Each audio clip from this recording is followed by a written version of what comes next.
to your tutorial in the L-back, or otherwise known as the rib crusher.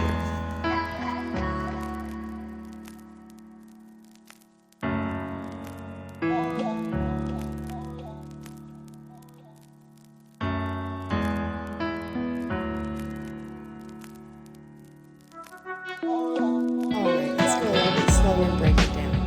So you're going to double footlock it, but one footlock is going to be significantly lower.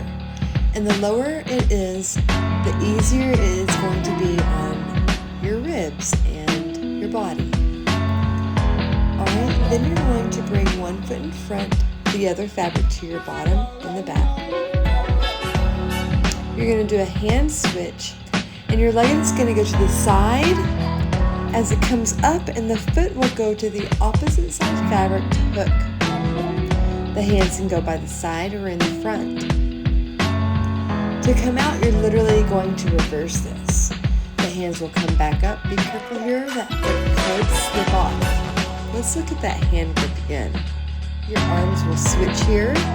Make sure the elbow is behind the fabric. And you're going to lift that leg up and see how the foot goes to the opposite side of the fabric.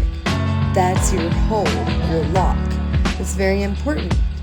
You want to flex your foot, and you want to make sure that you have a good hold before you let go. Let's see that again. You see how you sit to get that other foot lock lower.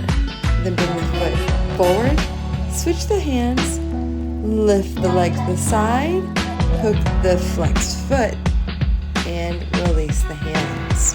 Alright, let's see it again. So you're going to double foot lock. You're going to have it sit. You're going to foot lock the other side. Pull more than you think. You're going to sit back on it, leg in front. Switch your arms. Bring that leg up to the side and hook the flexed foot. Hands can release, only if you feel right. To come out, remember the hands will come up and release and come on out. Remember to subscribe, and we'll see you next time.